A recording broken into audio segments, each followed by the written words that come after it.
Hello, and welcome to another episode where we explore what's new in Holds the City Overhaul. I'm the mod offer, Galandil, and today we'll be taking a look at Riften.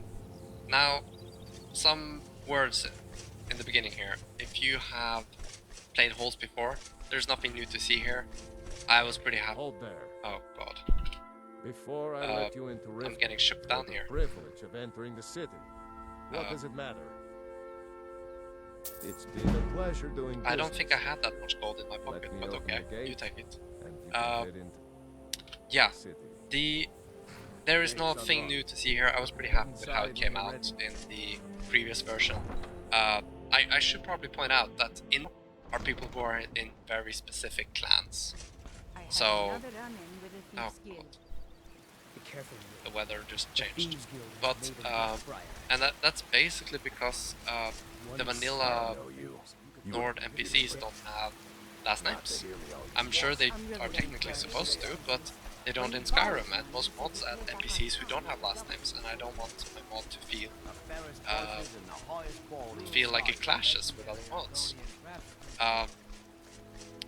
So there will be some changes there, but hopefully people will like it. It's more immersive, I think, to have characters who don't have these very modern Scandinavian names, which I thought was totally okay to use. They will have more names you would find in is it Sakprosa or is the Prose Edda? It's basically Old Norse stuff.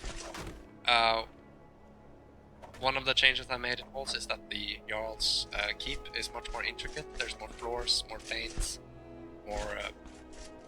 more content. You can also get to those balconies. Another thing I've done is that the gatehouse that we just entered, you can actually get inside of it. You don't just get teleported to the top. And so if you join the guards, that's basically your barracks. But as you probably can see off the pier here, is that there's an expansion to the city outside the walls and not inside. Now, some people have asked me, why don't you make the city itself has a big lake in the middle, and you kind of want to hide things. You may want to make it big when you're there, but you don't want to see it all the time when you're traveling. And Riften is very poorly positioned. Probably noticed it with Bethesda's design, that they try to keep hills and mountains and stuff in front of their cities to kind of mask it a bit, to make the world feel bigger. With Riften it's very hard to do. Now you can see Riften from a distance when you travel, but I'm not comfortable making it bigger on the sides that you're not traveling from the north or the west. When you're traveling east or south, I wanted to keep it as covered as possible.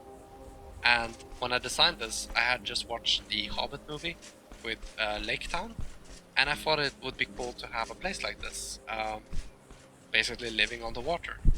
And I think this place will be much more interesting when we add quests, because I want to expand the Thieves Guild a bit. I was really disappointed because, yeah, I really like the Dark Brotherhood, but I also really like the Thieves Guild in Oblivion, which was my first Elder Scrolls game, and my favorite. But so I've actually made Riften have more areas where I feel like I can have little quests and little scenes and stuff. We have an inn here, we have a bakery, which is, the bakery is a big Easter egg, by the way. God, I sounded arrogant when I said that, didn't I? I didn't mean to, sorry. Don't judge too harshly. Just how I talk. But yes, let's see here. We have a Fletcher here as well.